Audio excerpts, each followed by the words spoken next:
telefonía, bancos, aseguradoras, entre otras. Como les dije, es un experto en el tema que nos va a impartir. Licenciado, lo felicitamos por ese amplio currículum. Será un gusto estar con usted esta noche y estamos seguros que será de mucho beneficio su charla. Lo dejo en el uso de la palabra. Muchas gracias. Bien. Buenas noches, señores. Tal como les comentaron, mi nombre es Carlos Mauricio García. Voy a tener a mi cargo la exposición de lo relativo a las normas internacionales de información financiera. Son realmente 41 normas las que están vigentes, por lo que el tiempo se convierte en insuficiente para tratar el contenido de todas las normas. Sin embargo, pues he seleccionado las normas más importantes, las normas que tienen aplicabilidad en las empresas de el medio de Guatemala. Aún así, sí, en la sección de preguntas, tienen preguntas sobre alguna otra norma, con mucho gusto estoy acá para atenderlas. De manera introductoria, las normas internacionales de información financiera es el marco para contabilización por excelencia, ¿verdad? Ese es el marco que se utiliza a nivel mundial. A nivel mundial existe las NIF, ¿verdad? Que son emitidas por IASB, pero también en Estados Unidos tenemos los US GAAP, que son emitidos por el Instituto Americano de Contadores Públicos. El punto interesante en estas fechas es de que en la emisión de nuevos pronunciamientos ya se unió el Instituto Americano de Auditores, IFAC, con IASB, y los pronunciamientos los van a estar sacando de manera conjunta. Entonces, muchas empresas, de hecho yo he asesorado algunas de ellas, donde tienen que emitir estados financieros de acuerdo con US GAAP por efectos de la bolsa de valores. Entonces emiten estados financieros de acuerdo con ley del impuesto sobre la renta, de acuerdo con NIF, de acuerdo con US GAAP. Entonces, por lo menos ya va a ser un juego menos de estados financieros. Bien, entonces vamos a entrar de lleno a la presentación.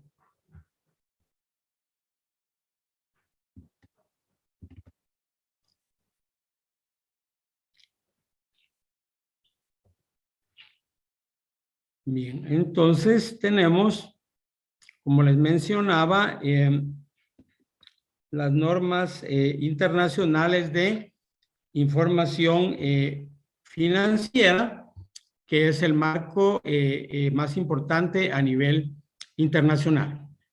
Para comenzar, el juego completo de estados financieros que requieren las normas internacionales de información financiera son 5 estados financieros, que es el estado de situación financiera, conocido como balance general, estado de resultados integrales, que es el estado de resultados, el estado de flujos de efectivo, de cambios en el patrimonio y las notas a los estados financieros. De hecho, las notas a los estados financieros, IASB los considera como un estado financiero más. O sea, son complemento a los 4 estados financieros, sin embargo, se les da la clasificación de un estado financiero más. Bien, vamos con la adopción de las NIF, ¿verdad? Entonces, en el momento en el que una entidad decide migrar hacia normas internacionales de información financiera, las reglas generales vienen a ser las siguientes. Primero, que los primeros estados financieros conforme a NIF corresponden al periodo anterior al más antiguo que se presenta. Es decir, si la entidad decidió adoptar normas de información financiera en el año 2022, el año 2021 es el comparativo anual, que es requerido por NIC número 1. Y es el anterior al más antiguo. En este año 2020 es donde se incluyen los ajustes que se determinan en el momento de adoptar las NIF, ¿verdad? Y de hecho, en el año de la adopción, IASB requiere que se presenten los 3 balances, el año actual, el comparativo y el anterior al más antiguo, que es a donde se van a llevar todos los ajustes derivados de la adopción, ¿verdad? La intención es de que cuando las cifras de 2020 caigan al 2021, ya no se forme una grada entre 2021 y 2022, ¿verdad? Porque los ajustes más importantes vienen ya en el año 2020. En cuanto a la cuenta, ¿verdad? Porque este es lo indicado en NIF número 1, dice que todos los ajustes derivados de la adopción, que realmente son varios los ajustes, se deben llevar contra el patrimonio. Sugieren utilizar utilidades retenidas. Sin embargo, en el momento en el que se adoptan las normas de información financiera, en las entidades donde he asesorado en esta adopción, sugiero que como una subcuenta del patrimonio se habilite una cuenta que se llame efecto de adopción de NIF, ¿verdad? Y que ahí vayan a caer todos los efectos de la adopción. ¿Cuál es el propósito? Que si lo llevamos a utilidades retenidas, de pronto los socios van a querer distribuirse esas utilidades retenidas que no se originaron en la operación normal de la entidad, sino que se originaron por efectos de todas las adopciones, ¿verdad? Todos los ajustes que se registraron derivado de la adopción. Cuando nosotros adoptamos NIF, dice que se debe hacer una declaración explícita y sin reservas sobre el cumplimiento con las NIF. Significa que yo no puedo excluir alguna norma. Si esta aplica a la entidad, forzosamente la tengo que utilizar. He estado en entidades donde no aplican, por ejemplo, la NIC 12, que es la del impuesto a las ganancias, el ISR diferido, y al cuestionar dicen, bueno, lo que pasa es que no lo entiendo o es muy complicado y entonces decidí dejarlo fuera.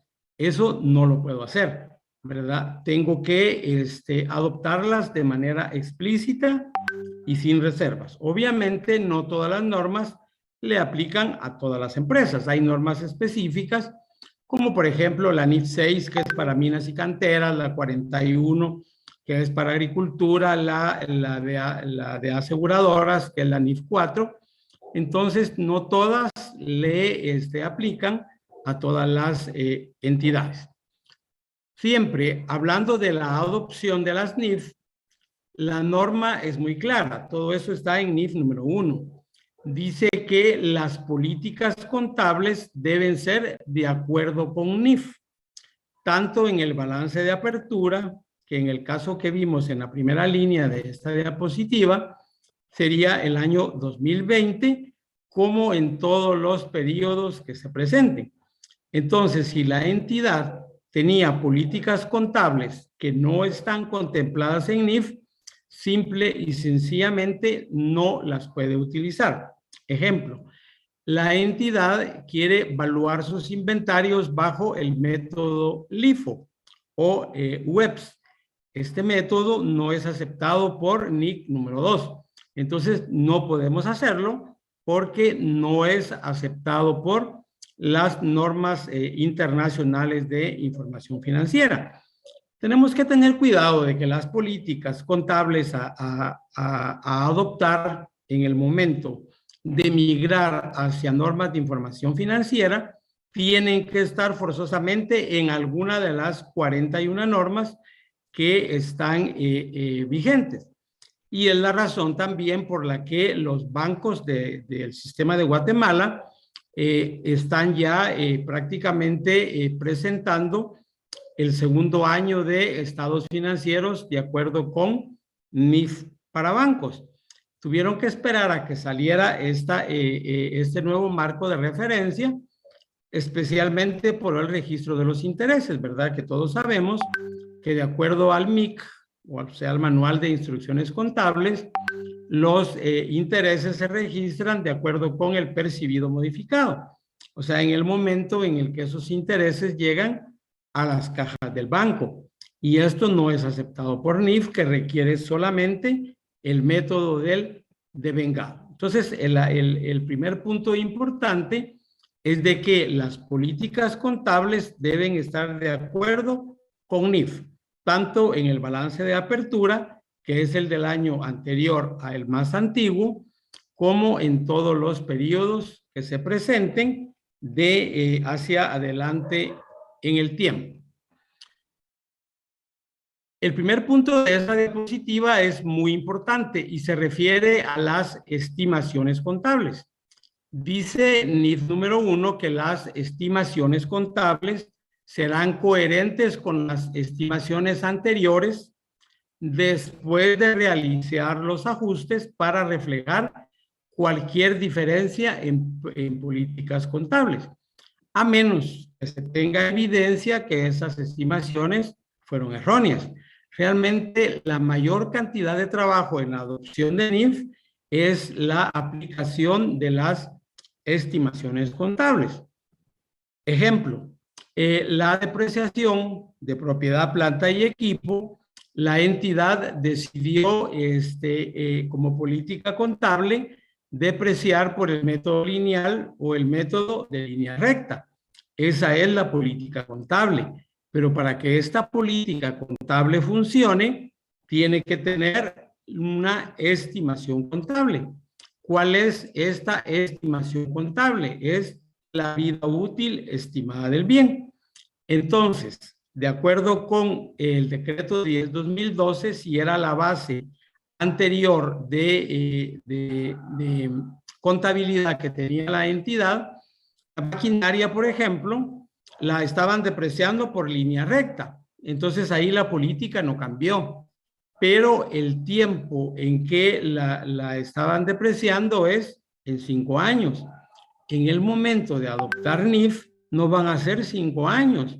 Puede ser que esa maquinaria tenga una vida útil de 10, de 15, de 20, de 50 años. Entonces tengo que hacer todos los cálculos de las estimaciones contables. Si venían depreciando, por ejemplo, por el método de números dígitos y van a cambiar a línea recta, cambiaron la política, pero también tienen que cambiar la estimación. Y esto es lo que viene a darnos la diferencia en valores absolutos en un juego de estados financieros de acuerdo con principios de Guatemala o la Ley de Actualización Tributaria y las normas de información financiera. Cuando nosotros adoptamos NIF, nos damos cuenta que los activos, exceptuando los bancos, los activos se incrementan. ¿Y por qué se van a incrementar? Porque tienen tiempos de depreciación mucho más largos, ¿verdad? Entonces, obviamente, hay activos que de pronto ya estaban totalmente depreciados y que vuelven a la vida. ¿Por qué? Porque aún los están utilizando. Entonces, los activos generalmente se incrementan en el momento de adoptar NIF o porque nos permiten capitalizar los arrendamientos operativos y financieros, nos permiten capitalizar costos de desarrollo, nos permiten capitalizar intereses bancarios, siempre y cuando sea un activo apto. Entonces, forzosamente debo recalcular políticas contables y estimaciones contables, ¿verdad? Entonces, esto sí es importantísimo, tenemos que tenerlo muy en cuenta, porque si no sería realmente sencillo el proceso de adopción, porque no estoy modificando ninguna estimación contable. Nos preguntan cuál es el beneficio que tiene la adopción de NIF. Y el beneficio más importante es presentar información financiera real de la entidad a una fecha determinada, ¿verdad? No me dejarán mentir, hay entidades donde el terreno donde está ubicada la planta tiene en contabilidad un valor de 100 quetzales o de 1000 quetzales. Y a la hora de revaluarlo, por ejemplo, llega a 5 millones, a 10 millones, ¿verdad? Entonces, el beneficio más importante es presentar información financiera real de la entidad a una fecha determinada. Bien. Luego, en la elaboración y presentación de los estados financieros, las normas hacen mucho énfasis en cuál es el objetivo de los estados financieros. Las palabras que están en la diapositiva las hemos visto normalmente en la opinión de auditoría. Sin embargo, esto surgió en la parte de contabilidad y entonces dice que el objetivo de los estados financieros es presentar la situación o posición financiera de la entidad, el rendimiento o resultado, los flujos de efectivo y los cambios en el patrimonio. Entonces, como el objetivo es presentar la situación financiera, la NIC número 1 hace hincapié en que la situación o posición financiera de una entidad no la da solamente el balance general. Y el balance general, como muy bien sabemos, incluye activos, pasivos y el patrimonio. El rendimiento o resultado no lo da el estado de resultados e incluye ingresos, costos y gastos. Los flujos de efectivo nos lo da el estado de flujos de efectivo y los cambios en el patrimonio nos lo va a dar el estado de cambios en el patrimonio, ¿verdad? Entonces, cuando me preguntan sobre la situación financiera de una entidad, voy a irme específicamente a el balance general, a determinar las razones o ratios financieros que tiene el balance general. Cuando me preguntan sobre el rendimiento, yo me voy al estado de resultados.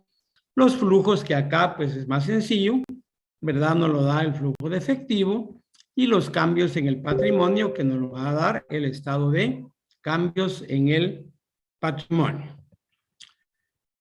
Las normas están elaboradas bajo dos hipótesis fundamentales, bajo dos bases fundamentales. Si la entidad no adopta esas dos bases, esos dos principios fundamentales, la norma es muy clara de que no puede usar normas de información financiera. La primera de las hipótesis que tienen las normas de información financiera es el método del devengado, el devengo o el acumulado. ¿Cuál es este método del devengado? Dice que describe los efectos de todas las transacciones y los sucesos sobre los recursos económicos y derechos de los acreedores. Cuando hablamos de recursos económicos, nosotros sabemos que me están hablando de activos, ¿sí? Y derechos de los acreedores me están hablando de pasivos. Entonces dice que estos efectos derivados de transacciones y otros sucesos sobre activos y pasivos se van a registrar en los periodos en que estos efectos tengan lugar. Incluso si los cobros o los pagos se producen en un periodo diferente. Entonces, si yo vendo el inventario, lo vendí en diciembre, pero la cuenta por cobrar la recuperé hasta en enero, no voy a esperar hasta enero para registrar la venta. La venta la registré en el momento en el que el suceso ocurrió, en el momento en el que tiene lugar.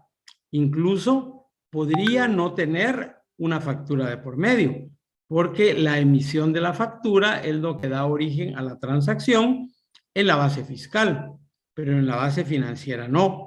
En la base financiera lo que origina la transacción es cabalmente cuando la transacción o el suceso tiene lugar.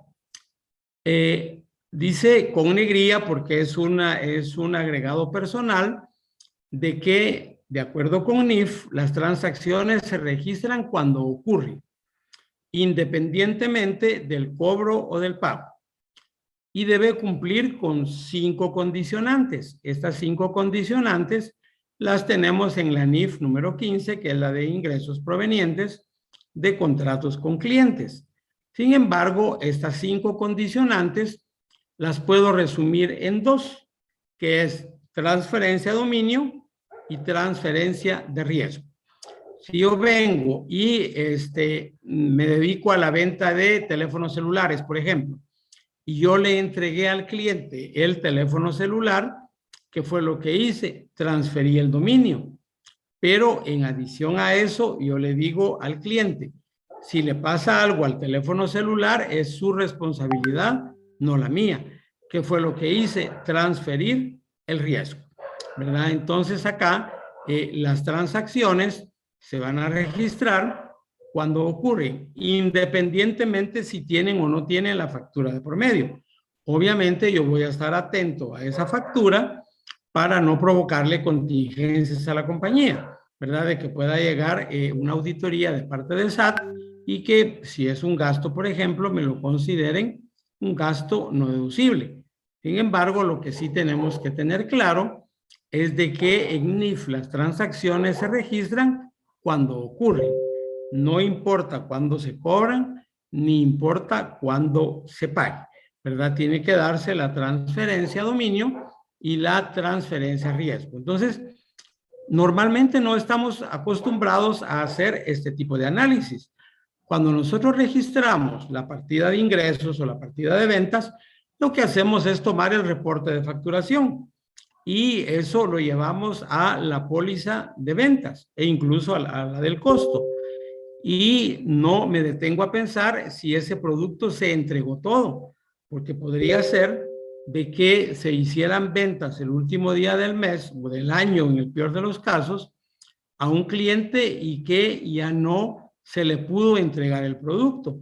El camión quedó cargado en el parqueo del vendedor.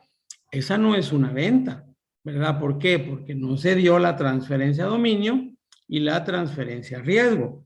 Imagínense, ocurre un robo, ocurre un incendio, ¿quién tiene que asumir el riesgo? Obviamente es el vendedor, porque el camión estaba justamente en el parqueo del vendedor, ¿verdad? Entonces, de esta manera funciona el devengado. Y cuando estamos haciendo una auditoría para efectos de un examen de graduación, es de las situaciones que más incluyen, ¿verdad? De transacciones que aparentan ser transacciones reales, pero que no se entregó, ya sea el bien o el servicio, o no se recibió, entonces no se debe contabilizar, ¿verdad? Todo va en función a el devengado, el devengo o acumulado.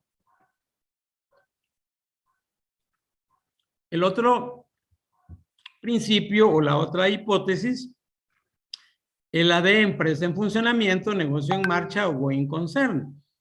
El principio de empresa en funcionamiento nos dice que la empresa va a continuar operaciones en un futuro previsible y ese futuro previsible está definido en las NIAs, ¿verdad? Y lo definieron en un año, a menos que se demuestre lo contrario o que no se tenga la intención de liquidar. Entonces decimos que una empresa está bajo el supuesto de negocio en marcha cuando no tiene problemas de negocio en marcha.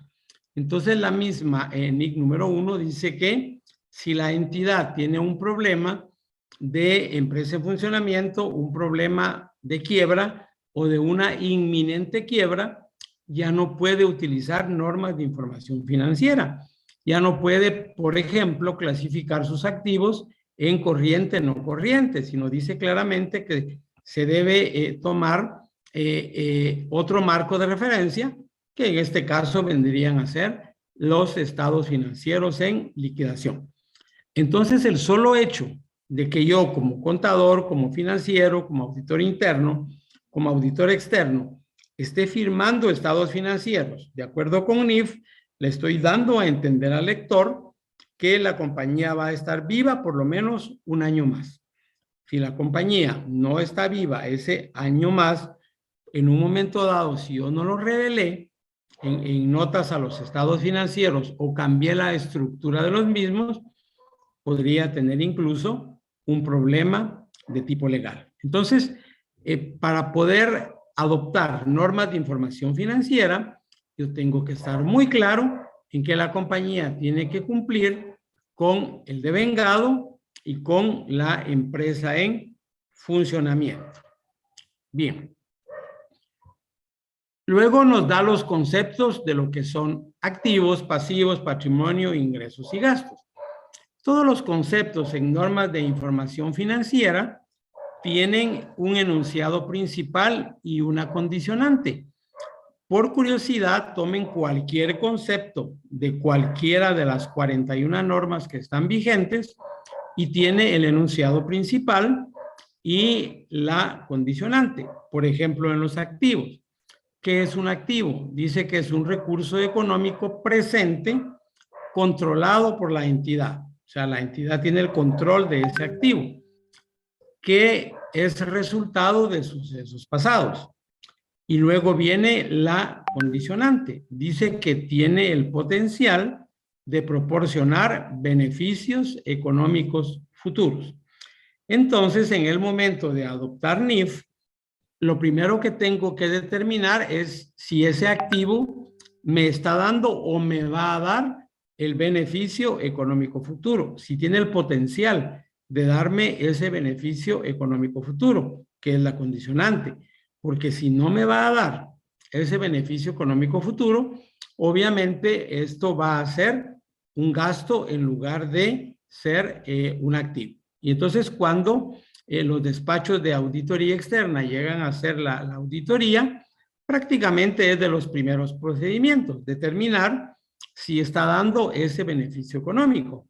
Imaginemos que tenemos dentro de la lista de intangibles una marca, la marca Patito, y ya no estamos vendiendo el producto de esa marca Patito, ya no me está dando el beneficio futuro. Entonces, eso no puede considerarse como un activo, sino que se debe considerar como un gasto. El ejemplo que pone especialmente en NIF para pymes son los gastos de organización y de instalación. Estos, de hecho, cualquiera diría, bueno, sí dan el beneficio económico, porque sin esos gastos la compañía no se hubiera podido establecer. Y en eso tienen razón. Sin embargo, yo no puedo cuantificar en quetzales ese beneficio económico futuro. Entonces, en el momento de adoptar, eso lo tengo que quitar totalmente del balance y llevarlo al estado de resultados si lo hice en una fecha diferente al momento de la adopción. Ahora, si yo eliminé estos gastos de organización y de instalación como resultado de la adopción, perfectamente lo voy a llevar al patrimonio, ¿verdad? A la cuenta que les comentaba, que sugiero que sea efecto de adopción de NIF para que no afecte el estado de resultados del año en el que estoy haciendo la respectiva adopción de NIF.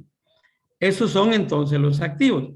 Tengo una maquinaria que está deteriorada, obviamente la tengo que quitar del balance y la tengo que llevar a un gasto por deterioro, ¿verdad? Entonces tengo que considerar la condicionante que me da las normas internacionales de información financiera.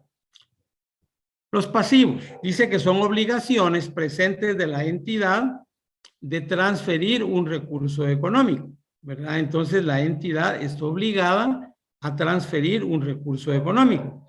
Un recurso económico es un activo. Generalmente los pasivos los cubrimos en efectivo, pero perfectamente yo puedo pagar una deuda con una máquina, con una marca, con computadoras, con un carro, con lo que sea.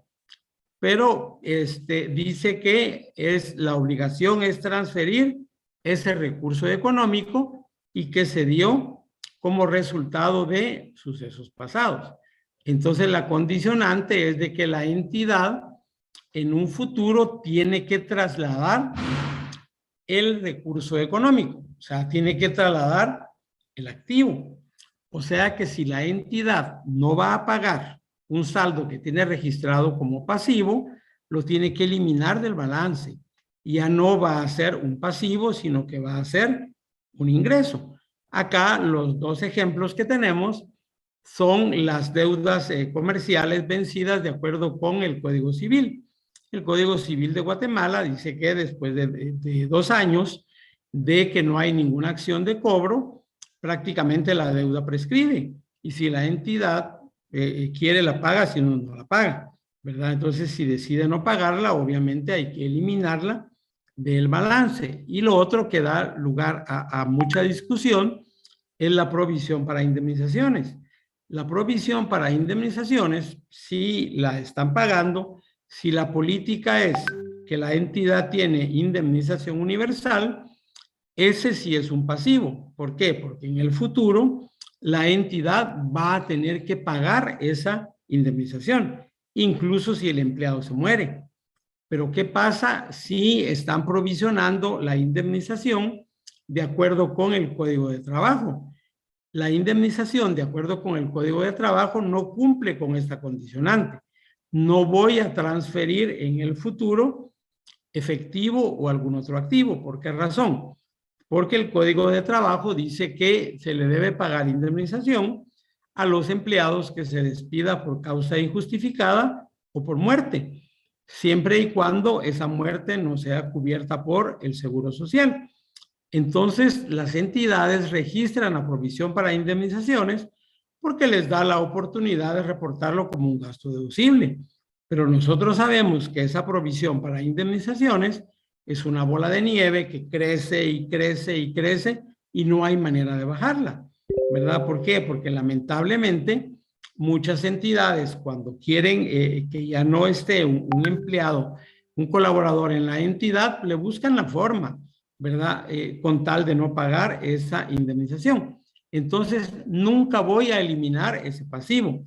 Nunca voy a transferir efectivo para eliminar ese pasivo. Entonces, acá la sugerencia iría en función a si se paga la indemnización de acuerdo con el Código de Trabajo, lo mejor es eliminar esa provisión. Y en el momento donde realmente se pague la indemnización, pues la llevo al estado de resultados, financieramente hablando, ¿verdad? Porque fiscalmente hablando, obviamente yo voy a seguir utilizando el beneficio de deducir ese gasto por indemnizaciones que salto para efectos de el pago del impuesto a las ganancias o impuesto sobre la renta. El patrimonio nos lo enseñaron allá por tercero básico. Dice que es la parte residual de los activos una vez deducidos los pasivos, para cumplir con la ecuación patrimonial. Los ingresos son incrementos en activos o disminuciones en pasivos, que dan lugar a incrementos en el patrimonio distintos de los relacionados con aportaciones de accionistas. Entonces, en los ingresos, cuando yo obviamente va a incrementarse un activo o disminuirse un pasivo. Y no tiene nada que ver con accionistas, porque si es un accionista, el que está dando ese efectivo, yo estoy hablando de capital pagado, ¿verdad? No estoy hablando de un ingreso, ¿verdad? Entonces, si yo, por ejemplo, vendo un vehículo, ¿verdad? Que no es una operación normal de la entidad, pues se va a incrementar el efectivo en el momento de vender el vehículo. Eso es un ingreso. De hecho, déjenme contarles de que las normas no consideran los famosos ingresos extraordinarios, ¿verdad? Sino que todo lo toma como que fuera un ingreso. Los gastos es lo contrario, obviamente, ¿verdad? Disminuciones en activos o incrementos en pasivos que me van a disminuir el patrimonio. y estos no están relacionados con aportaciones de accionistas, porque si yo tengo un desembolso que se lo di a los accionistas, ese no es un gasto, eso prácticamente es el pago de los dividendos. Bien. El otro punto importante en las NIF son las bases de medición. Estábamos acostumbrados, antes de que entraran las normas de información, normas internacionales de información financiera, que realmente el boom en Guatemala fue allá por el año 2006, ¿verdad? Que las corporaciones grandes tomaron la decisión de adoptar normas de información financiera, o tomaron la decisión, o el banco se los exigió, o por X o Y motivo. En el año 2006 fue que comenzó el boom de la adopción de las normas internacionales de información financiera. Y entonces nos apartamos de lo que es el costo histórico.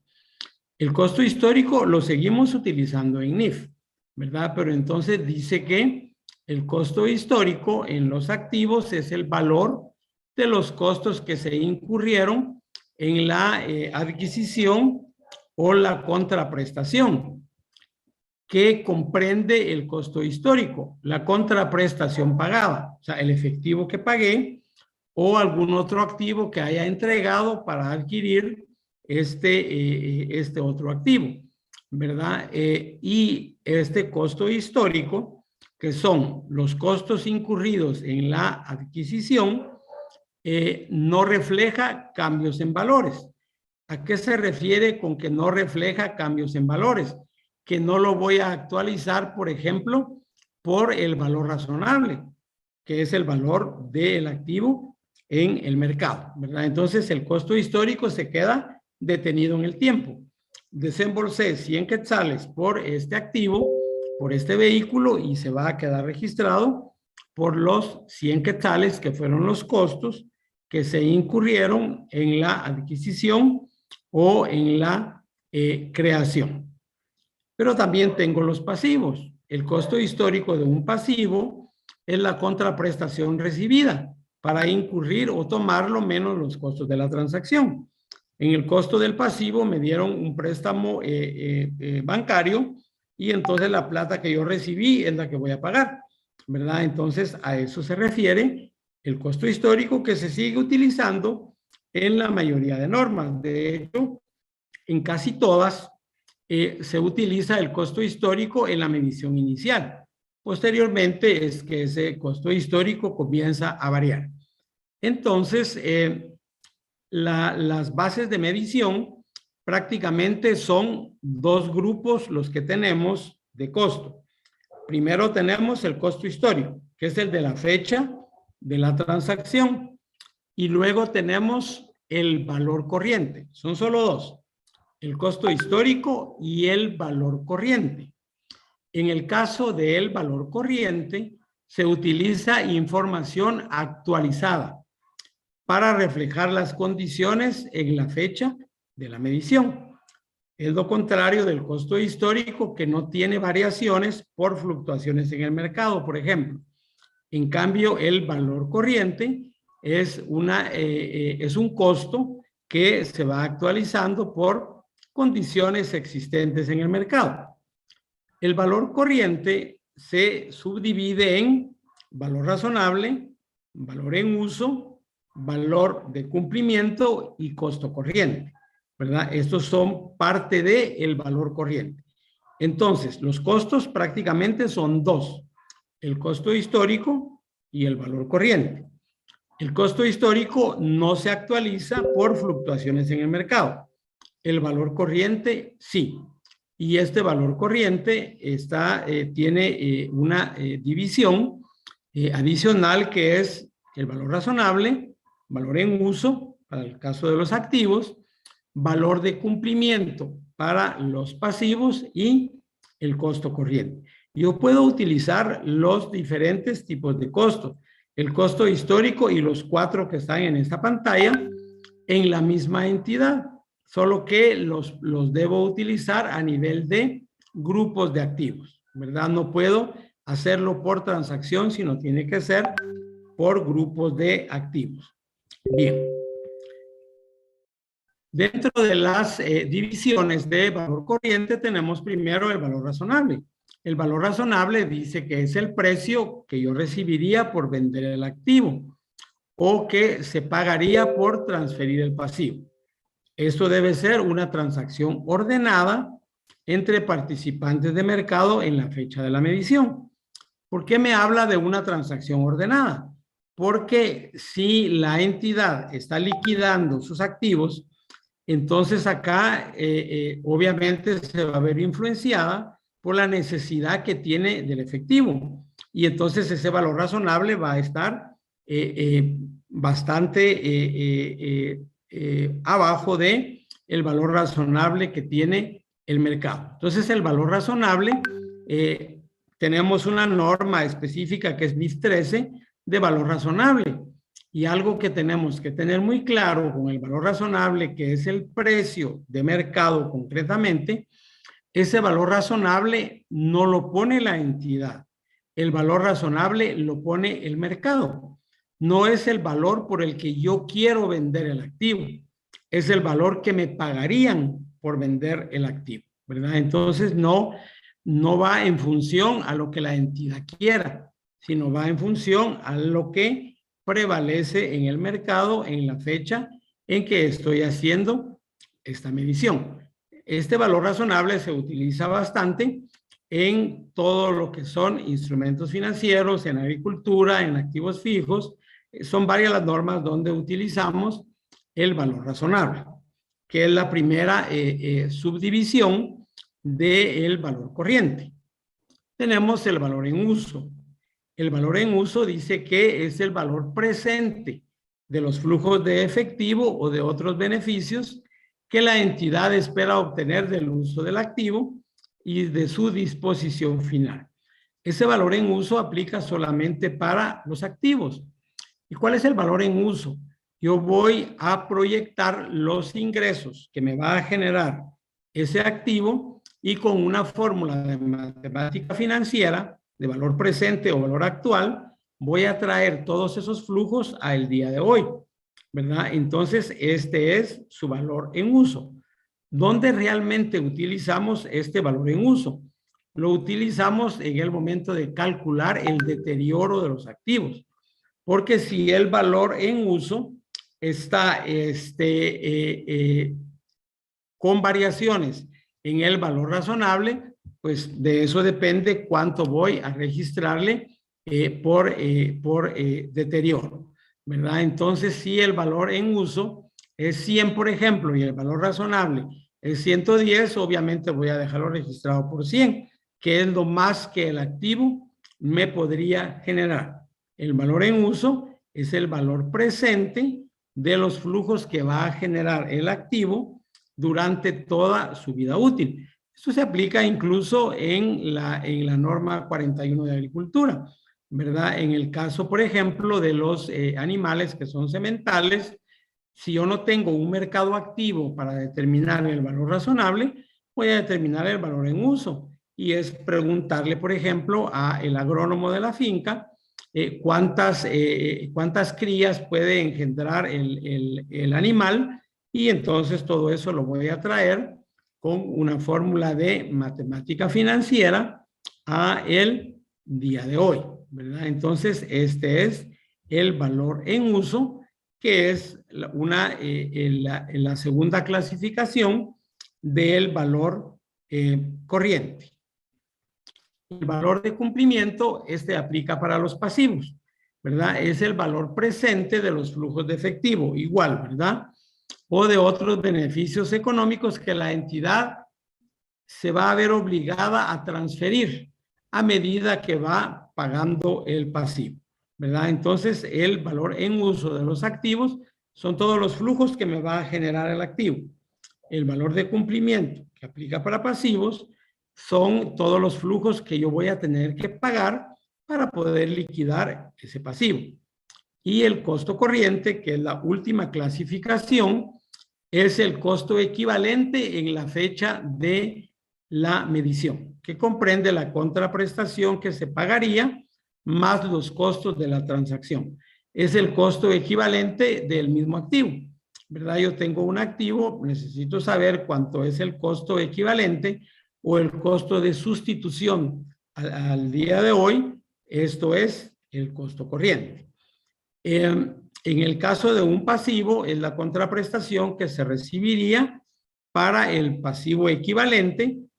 Un préstamo, por ejemplo, en otro banco del sistema, menos los costos de la transacción, ¿verdad? Entonces acá, en las normas de información financiera, prácticamente me estoy apartando del costo histórico, aunque de hecho IASB lo sigue manteniendo, y pues voy a tener ya otras clasificaciones, ¿verdad? Que pudimos verlas, de qué es el costo histórico, el valor corriente, que incluye al valor razonable, el valor en uso, el valor de cumplimiento y el costo corriente. Bien. Esto es como las reglas generales para elaborar los estados financieros. Ahora vamos a ver las normas más importantes, tanto de activos como de pasivos, para el registro y obviamente la elaboración de los estados financieros. Entonces tenemos primero el balance. El estado de situación financiera o balance general, tenemos dos formas de elaborarlo. El método corriente no corriente, que es el que más utilizamos, y el método de la liquidez. El método de la liquidez es el que utilizan los bancos, ¿verdad? Que primero van los activos más líquidos y así vamos descendiendo. El recomendable, de acuerdo con IASB, es el corriente no corriente. Y hay que clasificar los activos y pasivos en corrientes y no corrientes. Generalmente clasificamos un activo corriente cuando se va a liquidar o se va a vencer en los próximos 12 meses. Sin embargo, esa no es la única regla que da NIC número 1. Dice que un activo va a ser un activo corriente cuando se espera realizar el activo o se tiene la intención de venderlo o consumirlo en el ciclo de operación. O sea, tengo que determinar cuál es el ciclo de operación de la entidad. Eso es relativamente fácil en una compañía agrícola, que el ciclo comienza desde la siembra y luego con la recolección del fruto. Pero en una empresa comercial, industrial, de servicios es un tanto difícil identificar cuál es el ciclo de operación. Pero si se pudiera determinar, entonces podría tomar esa base para clasificar los activos y pasivos en corrientes y no corrientes. Vean el inciso B. Dice que es activo corriente cuando el activo se mantiene para fines de negociación o de venta. Entonces, si yo tengo el activo y lo voy a vender, ahí por default va registrado como un activo corriente. Ejemplo, tenemos una flota de vehículos y la administración decide cambiar la flota. Y entonces la flota anterior decidieron venderla. En el momento en el que se tomó la decisión de venderla y cumpliendo ciertos puntos que me piden NIF número 5, ya va a dejar de ser no corriente, aun cuando yo sé que es un activo fijo y lo voy a clasificar en un activo corriente y evidentemente lo debo dejar de depreciar. Entonces vean cuándo se espera realizar en el ciclo de operación, cuándo se mantiene para fines de negociación. Tienen una inversión en certibonos y esos bonos van a vencer en el año 2050. Cualquiera diría, esto es un activo no corriente, es a largo plazo, pero la administración les indica que adquirieron esos certibonos para efectos de venderlos, que no se los van a quedar.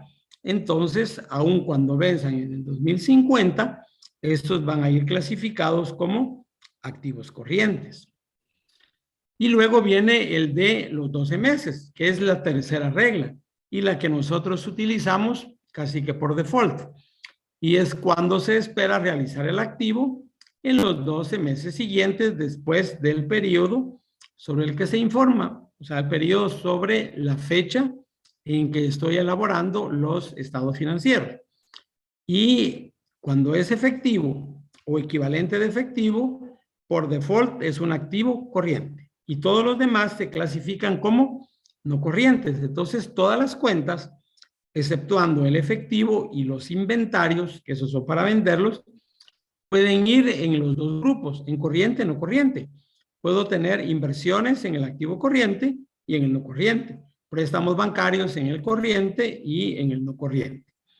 Y en el método de la liquidez, pues, lo que les decía, las cuentas se clasifican de acuerdo con su liquidez y siempre van encabezadas por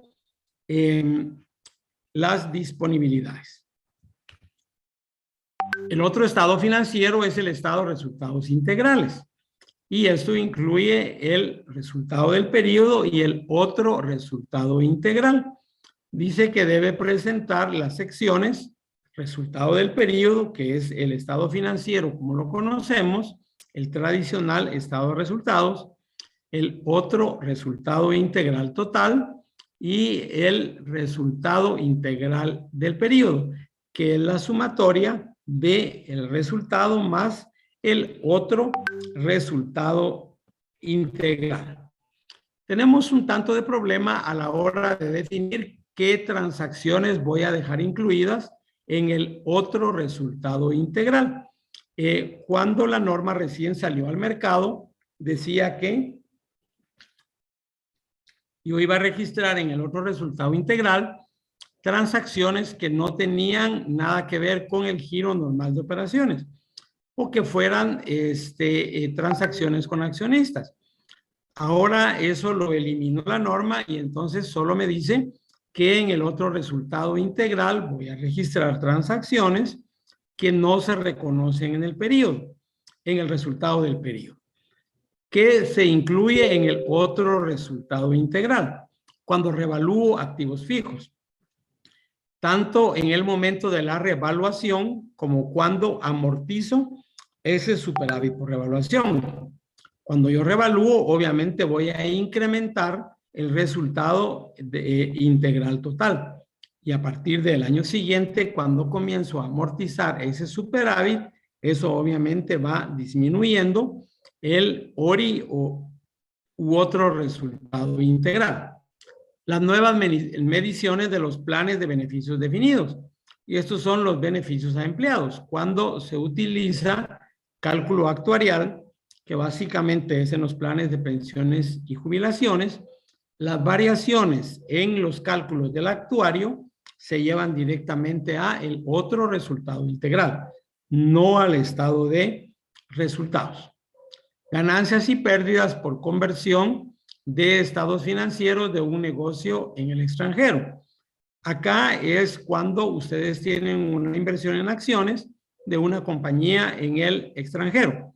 No debiera dar ninguna diferencia por conversión, ¿verdad? Porque las inversiones en acciones son no monetarias y esas van convertidas al costo histórico, pero tiene unas excepciones ahí la norma, que es concretamente la MIC número 21, donde sí puede generar una conversión, ¿verdad? Entonces, cuando tengo una ganancia o una pérdida derivado de la conversión de estados financieros de quetzales a una moneda dura, ese efecto va en el otro resultado integral. Ganancias y pérdidas que proceden de inversiones en acciones.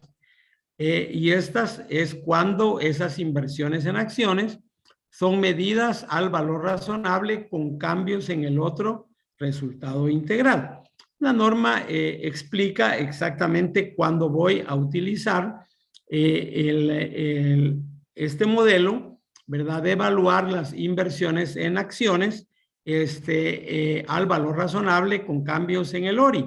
Porque las inversiones en acciones pues son igual no monetarias y si las voy a tener hasta el final de la entidad, obviamente debieran ir registradas al costo amortizado, más que ir a valor razonable. Pero entonces tiene también algunas excepciones y es básicamente para evitar lo que IASB le llama asimetría contable. Bien, luego también voy a llevar al ORI ganancias y pérdidas sobre activos financieros medidos a valor razonable con cambios en el ORI.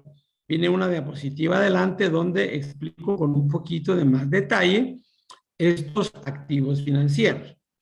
Luego, cuando tengo contabilidad de coberturas, ¿verdad? La parte efectiva de ganancias y pérdidas en instrumentos de cobertura, en una cobertura de flujo de efectivo y las ganancias y pérdidas de los instrumentos de cobertura que cubren inversiones en instrumentos de patrimonio, ¿verdad? En la contabilidad de coberturas es cuando yo estoy asegurando el no tener una pérdida en el futuro, ¿verdad? Entonces estoy como blindando el activo, ¿verdad? Para que no me provoque ese tipo de pérdidas. Esto es lo relativo a contabilidad de coberturas, que está en NIF 39 y NIF número 9, un tema que les sugiero, interesantísimo el tema de contabilidad de coberturas. Y luego también tenemos para algunos pasivos designados a valor razonable con cambios en resultados y que también derivado de los instrumentos de cobertura, también me cubre el riesgo de crédito del pasivo, ¿verdad? La idea en la contabilidad de coberturas es ir, si no minimizando, eliminando los riesgos, por lo menos administrarlos de una mejor manera. Estas son las transacciones que irían en el otro resultado integral. El estado de resultados como tal, hay dos maneras de elaborarlo, por naturaleza o por función. En la primera, que es la naturaleza de los gastos, la entidad va a agrupar los gastos de acuerdo con su naturaleza, como aparecen en el balance de saldos. Por ejemplo, depreciaciones, honorarios, fletes, sueldos y demás. Y no los va a agrupar. O sea, no los va a agrupar en gastos de administración, gastos de venta, sino que los va a incluir como vayan surgiendo en el proceso contable. El otro modelo es el de por función. Acá este se llama también método del costo, porque aparece el costo de ventas y los gastos se van a clasificar de acuerdo con su función. Acá es donde sí los agrupo. Gastos de venta, gastos de administración, gastos financieros. En lo que hace hincapié IASB es en no mezclar los dos. No mezclar naturaleza con función. O utilizo naturaleza o utilizo función. Que también es otra costumbre que tenemos de que los hacemos por función y le ponemos gastos de venta. E inmediatamente después le ponemos sueldos, honorarios, depreciaciones. ¿Qué es lo que estoy haciendo? Estoy mezclando naturaleza con función, ¿verdad? Y la norma dice o se va por naturaleza o se va por función. En el flujo de efectivo tenemos dos formas de hacerlo, el directo y el indirecto.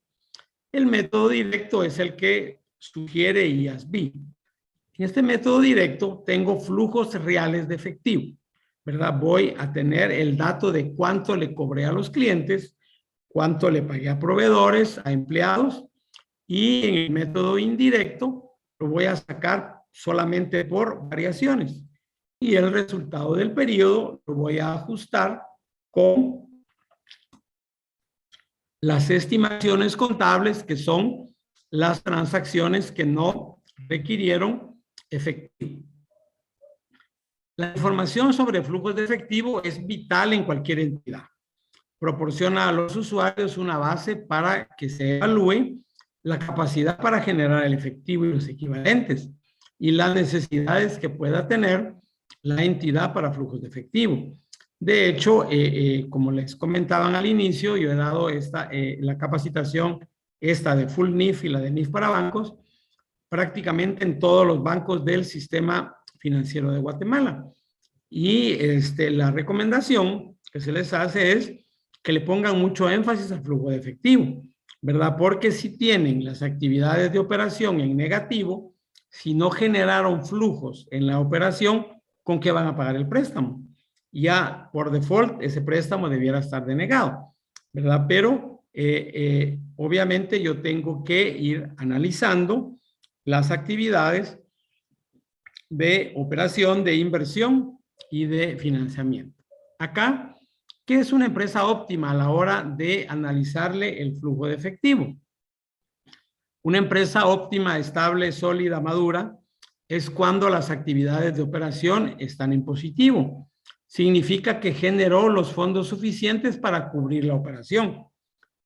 Y hubo remanente para invertir y para pagar la deuda o para pagar dividendos. Entonces, esto tiene que estar en positivo.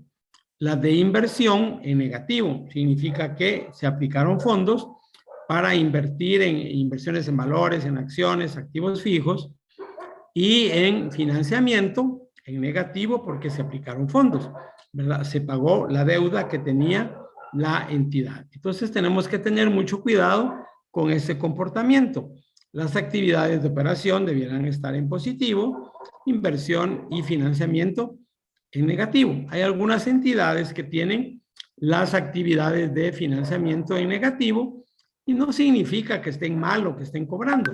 Hay entidades que trabajan con capital ajeno, ¿verdad? Que no arriesgan el capital de la entidad, sino que pues deciden trabajar con el capital de los bancos. En el estado de cambios en el patrimonio, incluye el resultado integral total y debe mostrar de una manera separada lo que le corresponde a los propietarios de la controladora y los de las participaciones no controladoras. Las participaciones no controladoras es lo que conocemos como minoría o interés minoritario. Y en este estado de cambios en el patrimonio debo agregar una línea donde voy a incluir los efectos de las aplicaciones retroactivas de la NIC número 8.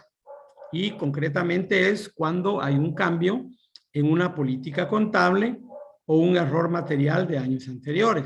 El cálculo debo hacerlo hacia atrás en el tiempo y el ajuste sí permite la norma que se lleve a las utilidades retenidas. Es la única razón por la que me permiten tocar utilidades retenidas en NIF. Hay entidades donde en el año 2022 descubren un error que era del 2021 y dice, este era 2021, utilidades retenidas, y no es así, ¿verdad? Si el error, un problema de estimación contable, no puede tocar utilidades retenidas, aunque sea de 20 años hacia atrás. Va a tocar utilidades retenidas, de acuerdo con NIC número 8, solamente por cambios en políticas y un error material de años anteriores. Debo conciliar el valor en libros al inicio y al final del periodo, que es normalmente lo que hago. Saldos al inicio, más utilidad, menos dividendos pagados, y tengo que mostrar todos esos movimientos para que el lector entienda totalmente el estado de cambios en el patrimonio. Las notas a los estados financieros, que como les comentaba, es un estado financiero más. Y acá debo presentar una nota sobre cuáles son las bases sobre las que se prepararon los estados financieros. Si fue NIF, NIF para pymes, US GAAP, cualquiera que haya sido el marco de referencia. Y las políticas contables que la entidad adoptó. También tengo que revelar información que es requerida por NIF que no se incluya en otra parte de los estados financieros. Generalmente son integraciones de cuentas. Y también información que no se presenta en ningún estado financiero, pero que es relevante. Por ejemplo, un juicio en contra de la entidad. NIC 37 dice que los juicios, si son probables, no se registran, sino solo se revelan. Y si son remotos, no hago nada, ¿verdad? Pero entonces no aparecen en el balance, porque no provisioné si en un momento dado pierdo el juicio. Entonces acá lo voy a presentar en notas a los estados financieros. Bien, vamos entonces ahora con las políticas contables, que esto es en el momento de la adopción de NIF, yo diría que lo más importante. Tengo que definir cuáles son las políticas contables que va a tener la entidad, o sea, cuál es el rumbo que la entidad va a tomar. Y generalmente la norma me da 2 o 3 opciones a elegir de política contable y deben ser definidas por los accionistas. Muchas veces no las conocen y entonces ya me toca como auditor, pues darles una clase magistral de lo que son políticas contables. ¿Y qué son políticas contables? Dice la NIC número 8, que son principios, bases, acuerdos, reglas y procedimientos que adoptó la entidad para presentar sus estados financieros. Deben ser definidas por los accionistas, porque si esas políticas las cambio en el futuro, el efecto del cambio va directamente a las utilidades retenidas, o sea, a la bolsa del accionista, y no le va a gustar que le esté tocando la cuenta que es de su propiedad. La cuenta de utilidades retenidas no la podemos estar tocando. Esa no es nuestra, esa es de los accionistas. Y tengo 3 ejemplos, ¿verdad? Por cuestiones de tiempo. En los ingresos puedo irme bajo el devengado, bajo el percibido o percibido modificado. En el entendido que el percibido y percibido modificado, no son aceptados por IASB.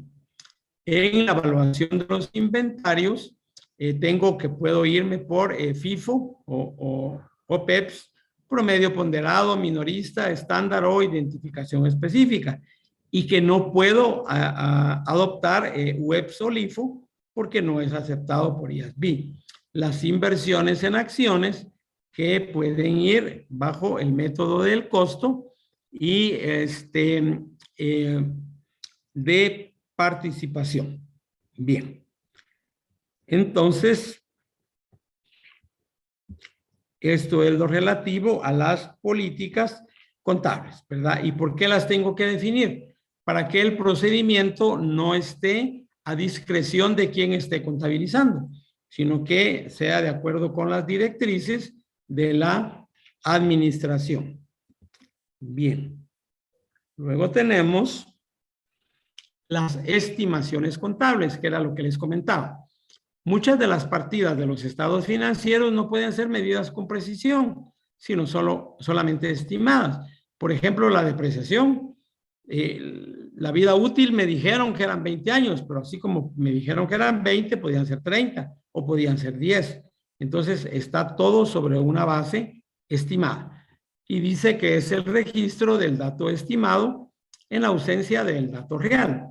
IASB permite usar un concepto muy interesante que se llama la mejor estimación del desembolso.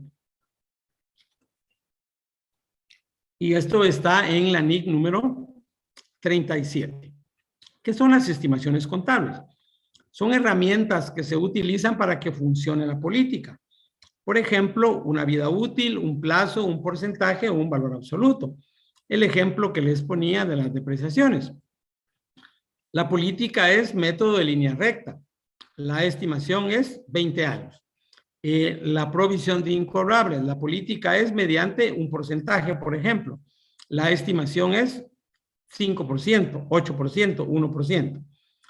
En los estados financieros se incluyen varias estimaciones. Yo me atrevería a decir que casi la mitad de los estados financieros está con estimaciones contables. Vean que tenemos cuentas incobrables, BNR o valor neto de realización, la obsolescencia, vidas útiles, garantías, valor razonable, etcétera. Entonces, estas son las estimaciones contables. Bien. IASB le da también mucha importancia a los activos financieros, a los instrumentos financieros. De hecho, si ustedes ven la estructura que tiene los estados financieros de los bancos de Guatemala, están bajo el enfoque de los instrumentos financieros. Y esto no aplica solamente para bancos, aplica para todas las entidades. Entonces tenemos que tener muy claro lo que son los instrumentos financieros. Tenemos primero los activos financieros. ¿Cuáles son los activos financieros? Bueno, primero la norma dice, ¿verdad? Que eso está en NIC 32, NIC 39, NIC 7 y NIC 9, ¿verdad? Que son contratos que dan lugar a un activo en una entidad y a un pasivo en la otra. Y no tienen que ser precisamente vinculadas o relacionadas. De manera general, ¿qué incluimos dentro de los activos financieros? El efectivo. El efectivo, yo tengo el derecho del efectivo y ¿quién tiene la obligación? La tiene el banco. Yo giro el cheque y el banco me va a tener que devolver ese efectivo. Todas las cuentas por cobrar, llámese clientes, llámese préstamos, si estoy hablando de un banco, todas las cuentas por cobrar, inversiones en valores, inversiones en acciones. De manera general, obviamente pueden haber más activos financieros. El concepto que da la norma es que un activo financiero es cualquier activo que sea efectivo, instrumento de patrimonio de otra entidad, que no es ni más ni menos que las inversiones en acciones, un derecho contractual a recibir efectivo u otro activo financiero o a intercambiar activos con pasivos financieros que sean favorables a la entidad, ¿verdad? Me menciona que sean favorables porque estoy hablando de activos. Y aquí es donde van inmersas todas las cuentas por cobrar. Un contrato que puede ser liquidado utilizando instrumentos de patrimonio, que lo puedo pagar con acciones de la entidad. El pasivo financiero dice que es cualquier pasivo que sea una obligación de entregar efectivo u otro activo financiero o de intercambiarlos que sea potencialmente desfavorable, porque estamos hablando de pasivos. En los activos son favorables porque incluso cobro los intereses. En el pasivo son desfavorables porque pago esos intereses. Entonces, en la primera línea se incluyen todas las cuentas por pagar. Proveedores, acreedores, préstamos bancarios, todo lo que son los pasivos, ¿verdad? Un contrato que igual se puede liquidar también con acciones de la propia entidad. Luego, la norma hace énfasis en que los inventarios, propiedad, planta y equipo, intangibles, gastos pagados por anticipados, provisiones por garantías y el ISR diferido no son instrumentos financieros. ¿Por qué? Porque no están las dos partes que intervienen, ¿sí? Y el instrumento de patrimonio es cualquier contrato que suponga, una participación residual en los activos después de deducir los pasivos. Instrumentos de patrimonio, pues son las inversiones en acciones. Entonces, teniendo ya los conceptos de lo que son activos y pasivos financieros, viene la clasificación de acuerdo a NIF número 9. En la medición inicial, o sea, en el reconocimiento de origen, dice, excepto las cuentas por cobrar comerciales, clientes concretamente, los activos o los pasivos financieros se deben medir por su valor razonable. Más o menos para los que no son medidos a valor razonable, los costos de la transacción que sean atribuibles a la emisión. Entonces dice que todos los activos y todos los pasivos financieros se deben medir a su valor razonable. Y ese valor razonable no es ni más ni menos que el precio de la transacción inicial, lo que yo pagué o lo que yo cobré. Todos, activos y pasivos, en el reconocimiento inicial van medidos a valor razonable y los que son medidos a costo amortizado tienen los costos de la transacción. Medición inicial. Luego vamos a la medición posterior. Dice que la entidad debe clasificar esos activos financieros según se midan posteriormente a costo amortizado, a valor razonable, con cambios en resultados, con cambios en el otro resultado integral, o a valor razonable con cambios en resultados. ¿Qué voy a tomar de base para asignarle estos valores? Porque son valores totalmente diferentes. Costo amortizado, valor razonable con cambios en resultados y valor razonable con cambios en el otro resultado integral. Debo considerar cuál es el modelo de negocio para gestionar estos activos financieros.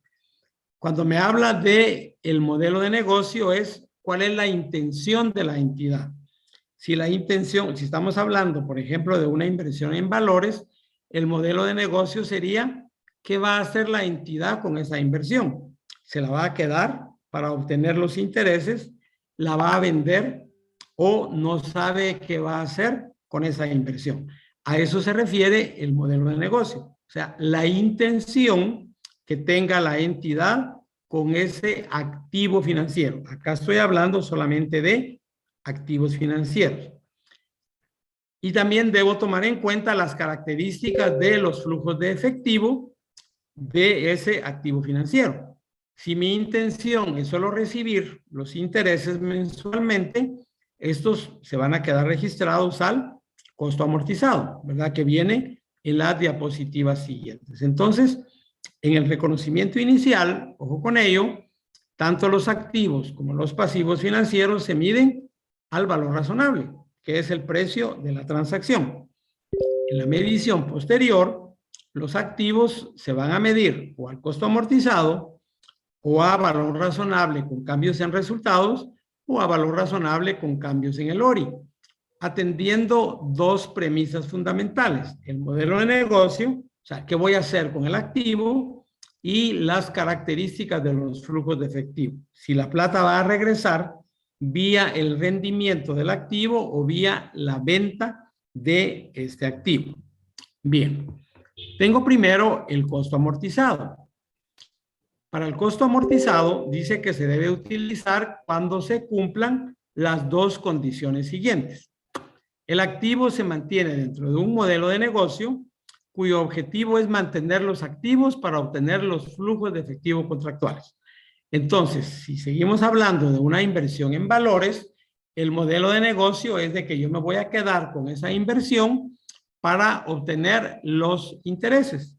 O si la inversión está expresada en una moneda extranjera, incluso el diferencial cambiario.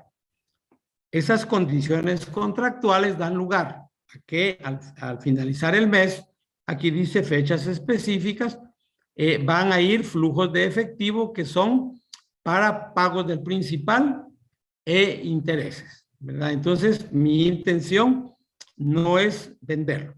Y para aplicar el costo amortizado, se utiliza la tasa de interés efectiva, ¿verdad? Que es la tasa real que se paga a un banco, por ejemplo, que es la tasa nominal más recargos por mora, más cuota de administración, más esto, más lo otro. Eso viene sumado, todo esto me hace la tasa de interés efectiva. Luego viene los activos al valor razonable con cambios en el ORI o en el otro resultado integral. Dice que acá el activo financiero va a estar dentro de un modelo de negocio que se logra obteniendo los flujos y vendiendo los activos. Y las condiciones dan lugar a flujos de principal e interés. Entonces, en el costo amortizado, me voy a quedar con el activo para obtener los flujos. En el otro resultado integral, no he tomado finalmente la decisión. Puede ser que me lo quede para obtener esos flujos o puede ser que lo venda para obtener la utilidad vía la venta de el activo, que es la última clasificación, que es el valor razonable. Entonces, en esta de valor razonable, con cambios en resultados, el activo debe medirse a su valor razonable, a menos que se mida al costo amortizado o a valor razonable, con cambios en el otro resultado integral, ¿verdad? Entonces acá, sí es importante, denme un segundo.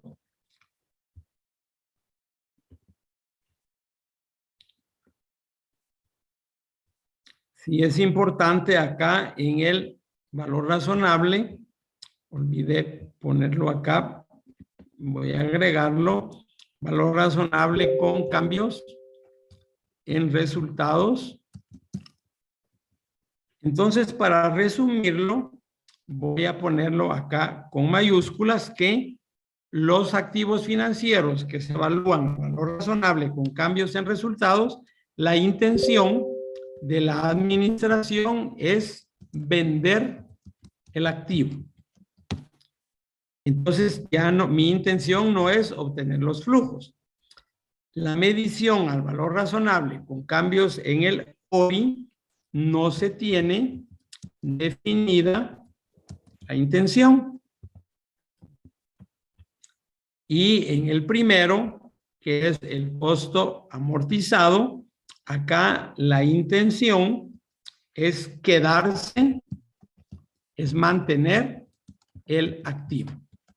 Entonces podría ser de que lleguen a una entidad, les dan el portafolio de inversiones y les dicen, desde las 30 inversiones que tenemos, esas primeras 10 nos las vamos a quedar para obtener los intereses y el diferencial cambiario, costo amortizado.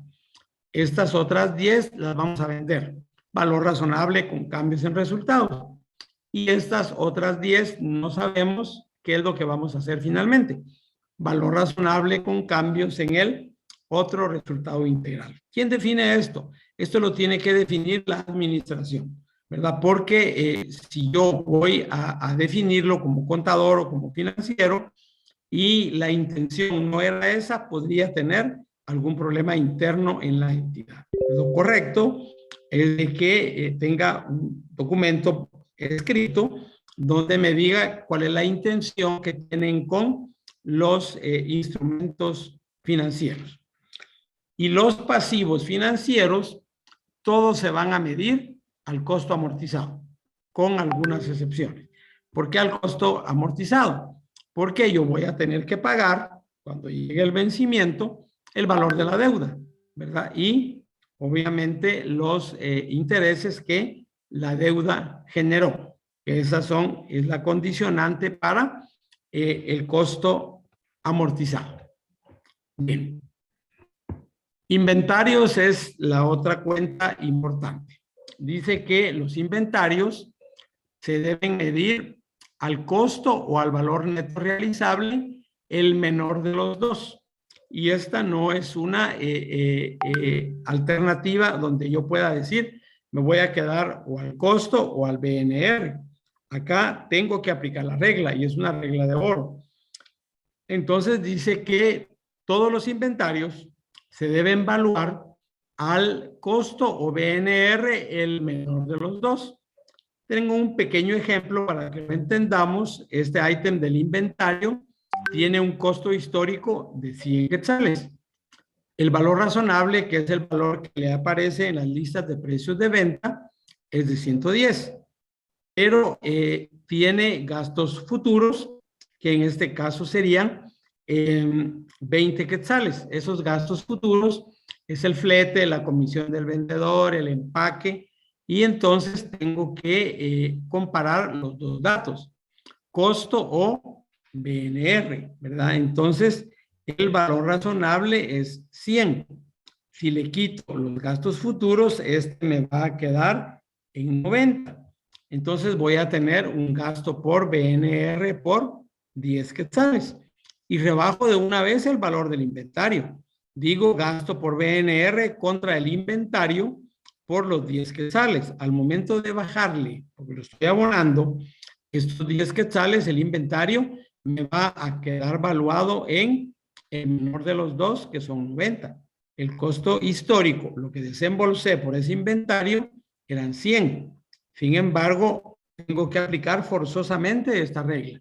Y es una de las primeras reglas también que los equipos de auditoría externa van a verificar en una auditoría de estados financieros. Esa es una regla de oro en los inventarios. Costo o BNR, el menor de los dos. Si fuera al contrario, que el BNR fuera mayor, lo voy a dejar 100, porque dice el menor de los dos. Bien. Luego tengo las técnicas de medición de costos, ¿verdad? Que estas no han cambiado, ¿verdad? Que es el costeo estándar y el método de los minoristas, ¿verdad? El costeo estándar lo debo aplicar tomando en cuenta niveles normales de materia prima, mano de obra y que la capacidad instalada esté bien. Debo revisar constantemente estos costos estándar y se deben cambiar en función a condiciones actuales. Tengo la hoja técnica de costos estándar y se dio un incremento general a los obreros de la planta, obviamente va a cambiar mi hoja técnica de costos estándar. Sin embargo, tengo también el método del minorista, que no es muy utilizado, donde es en el sector comercial donde tienen ventas al por menor y hay un gran número de artículos que tienen una alta rotación, márgenes similares y resulta impracticable otro método de calcular el costo. Entonces, el método del minorista, yo evalúo el inventario partiendo de los precios de venta, ¿verdad? Entonces, le voy a deducir al precio de venta un porcentaje apropiado de margen bruto de ganancia, que debe tener en cuenta la parte de los inventarios que se han marcado debajo de su precio original. Y acá voy a utilizar, si no tengo un solo margen de ganancia para toda la operación, agruparlos, ¿verdad? De acuerdo con márgenes. Concretamente, voy a tomar el inventario, lo voy a evaluar a precios de venta, le voy a quitar el margen de ganancia y esto es el inventario. Esto es aceptado totalmente por IASB. Las leyes de Guatemala no lo aceptan, pero IASB sí lo acepta. Es curioso, aceptan y no aceptan el UEPS.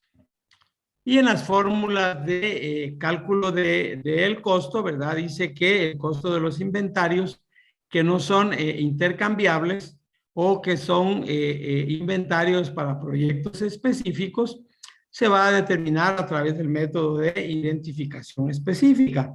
Esto es, cada ítem del inventario tiene asignado su respectivo costo. Se utiliza en líneas grandes como casas, como automóviles, como joyas, ¿verdad? Que cada ítem tiene asignado su costo específico, ¿verdad? Entonces, dice que acá cada tipo de costo se distribuye entre las partes identificadas en los inventarios. Es para proyectos específicos.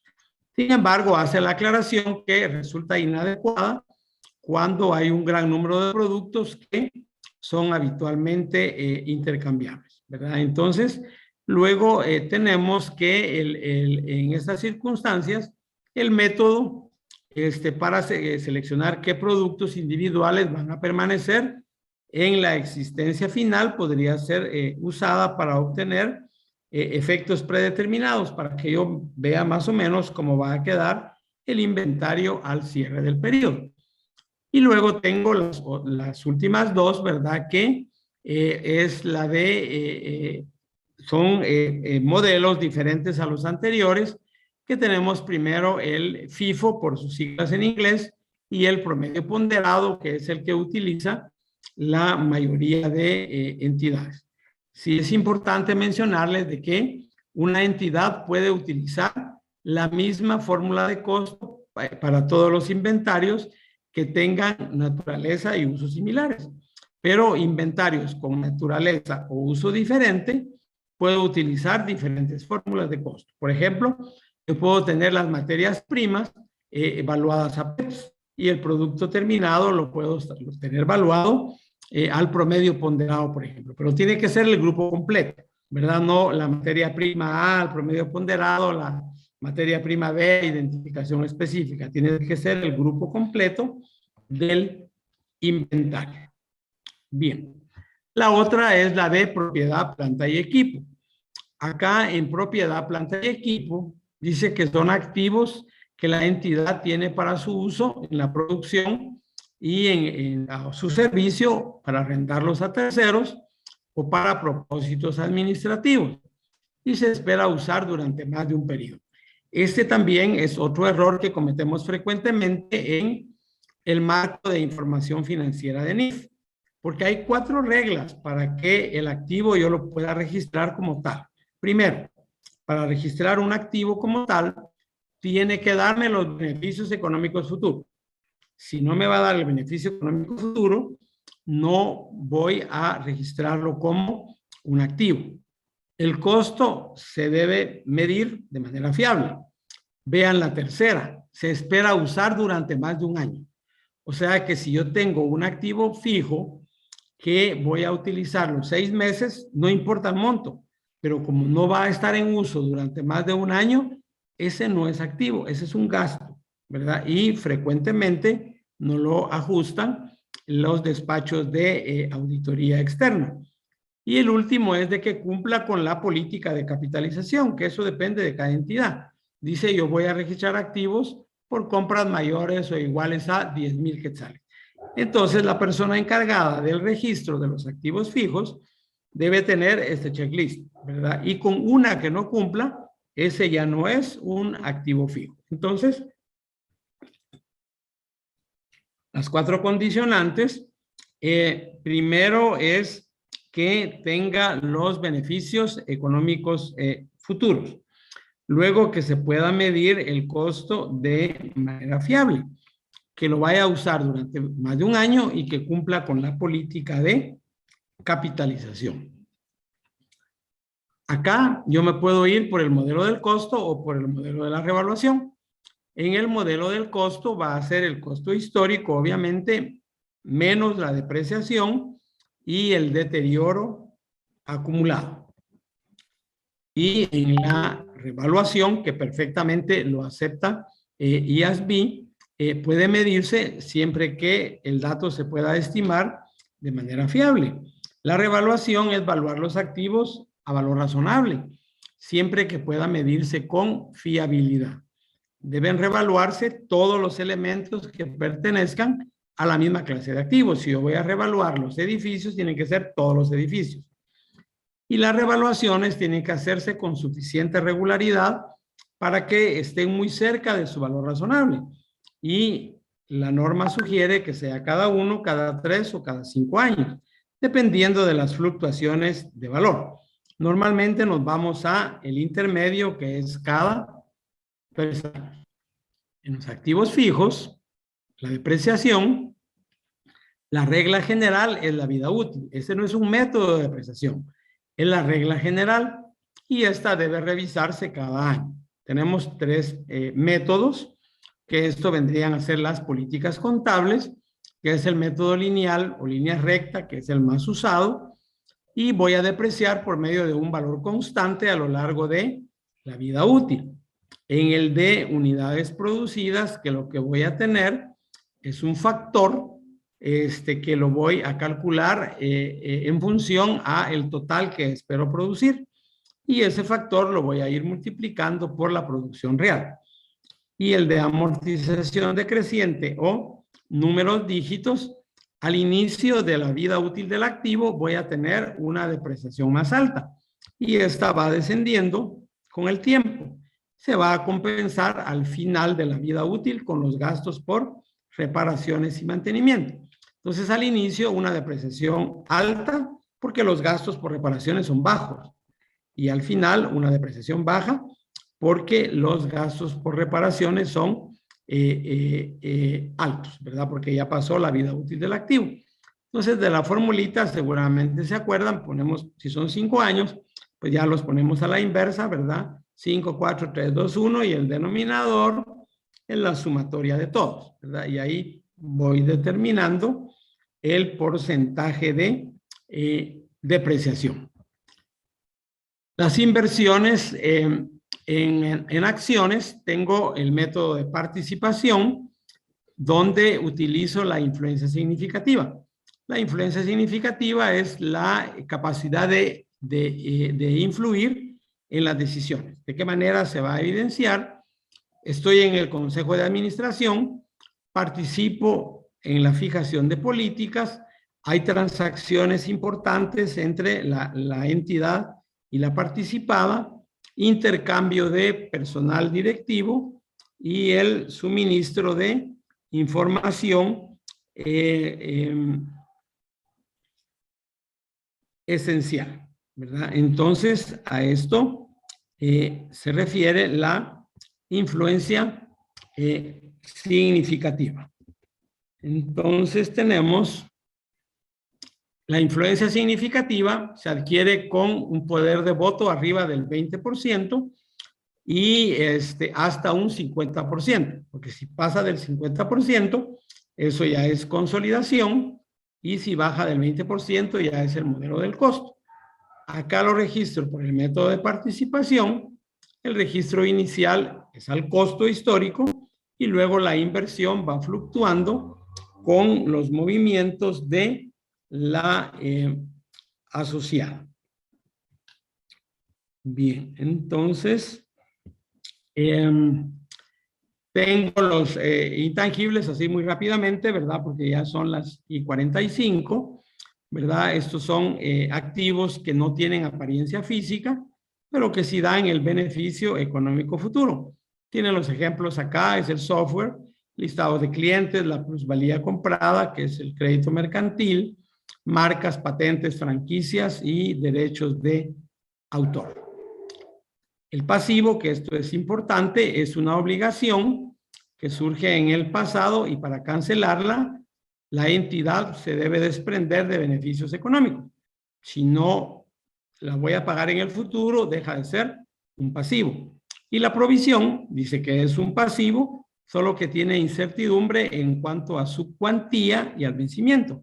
El ejemplo es la provisión para vacaciones y las multas medio ambientales. Y las contingencias, que la última diapositiva, es una obligación o un derecho posible que surgió en el pasado.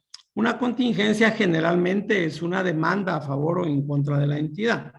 ¿De qué manera lo tengo que tratar en la contabilidad? Si es probable, dice que no se registran, sino que solo se revelan. Y eso está en los párrafos 27 a 31. ¿Dónde lo voy a revelar? Si soy el contador, en una nota a los estados financieros, y si soy el auditor, en un párrafo de énfasis en un asunto. Si son remotas, pues ahí no hago prácticamente nada. Y la contingencia, ¿en qué momento la voy a ajustar? En el momento en el que se convierte en pasivo y ya no hay recursos pendientes. Acá hay algunas diapositivas más, vienen las provisiones laborales, los ingresos, ¿verdad? Que ahí vienen las 5 condicionantes y un mini caso de ISR diferido. En todo caso, no sé si les van a compartir esta presentación, de hecho la están grabando. Si la van a compartir, pues para que tengan todo el material, no tengo ningún problema en que la puedan compartir. Señores, muchas gracias por su atención. Perdonen la rapidez, pero se imaginan ver 41 normas en 2 horas, es realmente imposible. Traté de trasladar los puntos más importantes que tienen las normas de información financiera.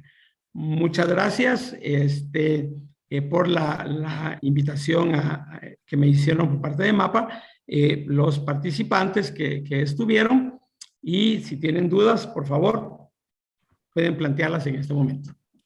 Muchas gracias, licenciado Carlos Mauricio García, por su exposición tan amplia. Lógicamente comprendemos de que este proceso nos podría llevar bien 2 años para estarnos capacitando, pero ahorita fueron unas pinceladas únicamente para que tengamos noción del tema.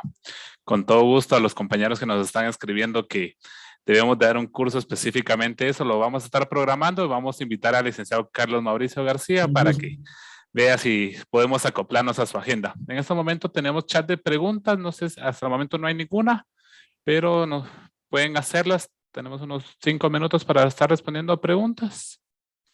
Licenciado, lo del chat se ha inundado de mensajes. Muchas gracias, licenciado. Saludos, gracias por compartir sus conocimientos. Excelente disertación, licenciado García. Muchas gracias, excelente presentación. Así están todos los mensajes. Muchas gracias, licenciado. Excelente exposición, bendiciones. Compartan la presentación, dicen. Sí, ayer nuestro expositor también nos dijo que nos iba a enviar un material. Este va a ser compartido en los últimos minutos del chat del curso de mañana para tenerlos todos aquí durante el curso. Y va a ser a través de un enlace que colocaremos en la nube para que puedan descargar todo el material. Dice Mildred Pérez, excelente disertación, fui alumna suya, gusto en saludar o escucharlo. Para temas de ISR, ¿sobre qué debe realizarse los estados financieros auditados? Esa es una pregunta, licenciado García. Sí. Para temas de ISR, ¿sobre qué base debe realizar los estados financieros auditados? Los estados financieros, dependiendo cuál es el uso que le vaya a dar, ¿verdad? Porque si el uso que le va a dar a los estados financieros auditados es para efectos de presentación a SAT, por ser un contribuyente especial, obviamente debieran ir en base al decreto 10/2012. Pero si lo queremos para un banco, inversionistas y demás, debiera ir en base a NIF. En NIA 800 tiene el modelo del informe, donde tenemos que agregar como un párrafo de otra cuestión,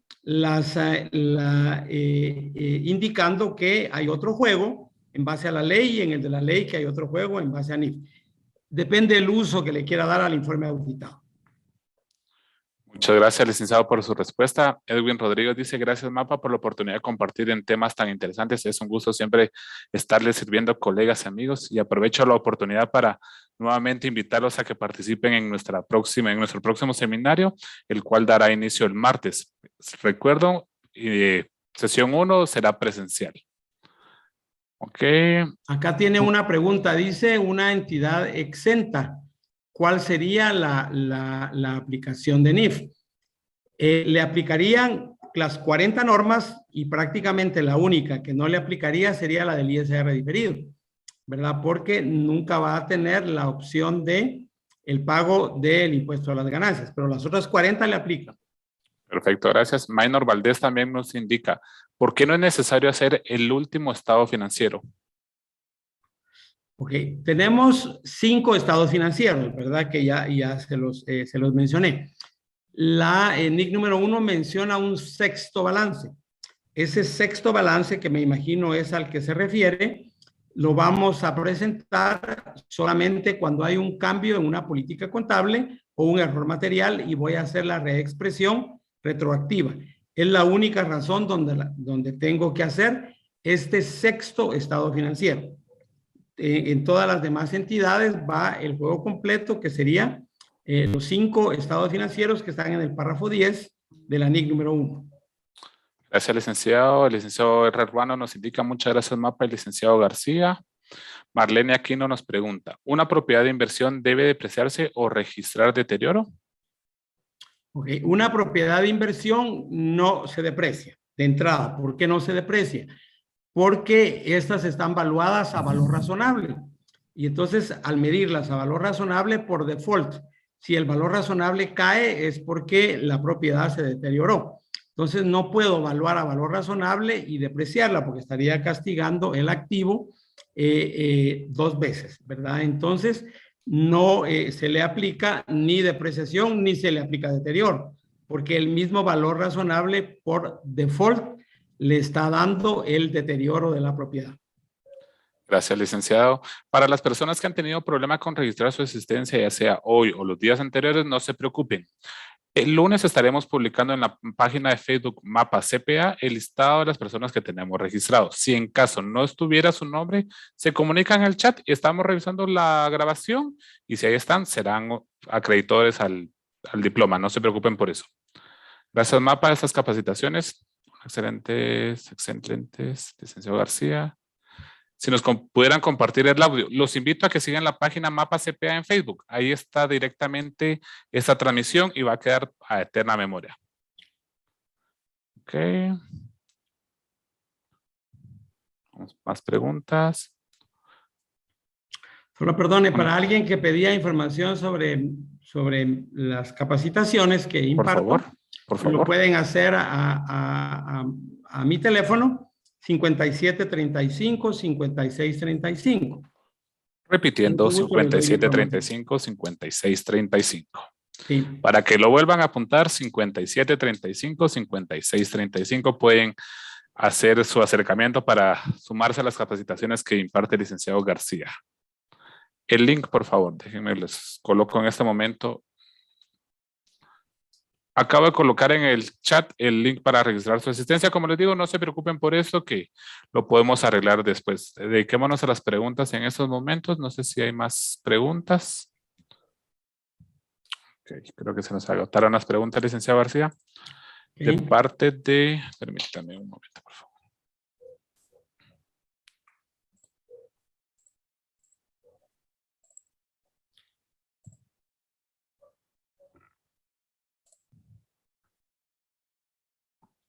Ahorita continuamos.